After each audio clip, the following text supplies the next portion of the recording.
దేశ రాజకీయాల్లో మంత్రి నారా లోకేష్ ఎందరికో ఆదర్శమని చెప్పాలి. పాలిటిక్స్లో ఆయన ఎదిగిన తీరు రానున్న తరాలకు మార్గదర్శం. మరి ఇదంతా ఆయనకు ఒక్క రోజులో సాధ్యమైందా అంటే నో అనే చెప్పాలి. నాకు తెలిసి లోకేష్ రాజకీయాల్లోకి వచ్చిన తొలినాళ్లలో ఆయనపై జరిగిన వ్యతిరేక ప్రచారం అంతా ఇంత కాదు. పొలిటికల్ హిస్టరీలోనే ఎవరిపై జరగలేదు. నారా లోకేష్ చూస్తే జాలిపడాలని అర్థం కావట్లా. నువ్వు ఏం కాకుండా మంత్రి అయినా ఎమ్మెల్యేగా కూడా గెలవలేకపోయావు. దేనికి స్వామి నువ్వు శాసనసభ్యుడిగా కూడా గెలవలేదు. రేపు భవిష్యత్తులో ముఖ్యమంత్రి ఎట్లా అవుతాడు నేను అంటుండా లోకేష్. 2009లో నారా లోకేష్ తెలుగుదేశం పార్టీకి తెర వెనుక నుండి సహకారం అందించారు. అప్పట్లో నగదు బదిలీ పథకం ఆలోచన ఆయనదేనని ఒక ప్రచారం ఉంది. అయితే ఆ ఎన్నికల్లో టీడీపీ ఓడిపోయింది. అప్పుడే చదువు పూర్తి చేసుకుని వచ్చిన లోకేష్ తెలుగుదేశం పార్టీ వ్యవహారాలను చూసుకోవడం ప్రారంభించారు. 2014లో టీడీపీ అధికారంలోకి వచ్చేందుకు కృషి చేశారు. అప్పటి నుంచి టీడీపీలో లోకేష్ ప్రస్థానం ప్రారంభమైంది.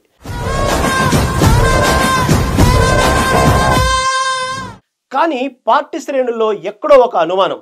చంద్రబాబులా లోకేష్ మారగలరా? వారసత్వం అందుకోగలరా? ఇలాంటి ఎన్నో ప్రశ్నలు వినిపించాయి. అదే సమయంలో రాజకీయ ప్రత్యర్థులు లోకేష్ను టార్గెట్ చేయడం ప్రారంభించారు. చంద్రబాబు వ్యతిరేకులంతా లోకేష్కు బద్ధశత్రువులుగా మారిపోయారు. లోకేష్ ప్రత్యక్ష రాజకీయాల్లో వస్తారన్న రోజు నుంచే నేటి వరకు ఆయనపై వ్యక్తిగత దాడి కొనసాగుతూనే ఉంది. అయితే ఈ క్రమంలో లోకేష్ రాటుదేలిపోయారు.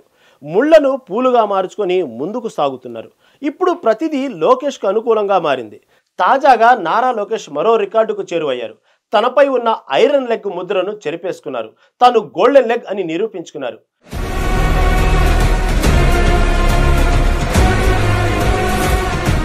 అది ఎలా అంటే మహిళా క్రికెట్ వరల్డ్ కప్ ఇండియా కైవసం చేసుకున్న సంగతి తెలిసిందే. నిన్న జరిగిన మ్యాచ్లో అద్భుత ప్రతిభ కనబరిచిన సౌత్ ఆఫ్రికాపై విజయం సాధించారు భారత మహిళలు. ఈసారి మహిళా క్రికెట్ వరల్డ్ కప్కు ఇండియా వేదికగా మారింది. టోర్నీ ప్రారంభ వేదికగా విశాఖ అయింది. ప్రారంభ వేడుకలకు మంత్రి నారా లోకేష్ హాజరయ్యారు. రాష్ట్ర ప్రభుత్వ పరంగా ఈ వేడుకలను ఘనంగా జరిపారు. ఇప్పుడు వరల్డ్ కప్ భారత్ జట్టు కైవసం చేసుకోవడంతో నారా లోకేష్ ప్రతి ఒక్కరూ ఏపీ వైపు చూసేలా చేశారు. ఆదివారం జరిగిన ఫైనల్ మ్యాచ్కు కుటుంబ సమేతంగా హాజరయ్యారు నారా లోకేష్. భార్య బ్రాహ్మణి, కుమారుడు దేవాంష్తో కలిసి వెళ్లి మ్యాచ్ తిలకించారు. ఈ సందర్భంగా ఇంటర్నేషనల్ క్రికెట్ అసోసియేషన్ అధ్యక్షుడిగా ఉన్న అమిత్ షా కుమారుడితో పాటు కుటుంబ సభ్యులను కలుసుకున్నారు. మరోవైపు క్రికెట్ దిగ్గజం సచిన్ టెండూల్కర్తో కూడా సమావేశమయ్యారు. ఏపీలో క్రికెట్ అభివృద్ధికి సంబంధించి సలహాలు, సూచనలు స్వీకరించారు. అయితే ఫైనల్ మ్యాచ్లో ఇండియా గెలిచేసరికి దేశం యావత్తు ఆనందంలో మునిగిపోయింది.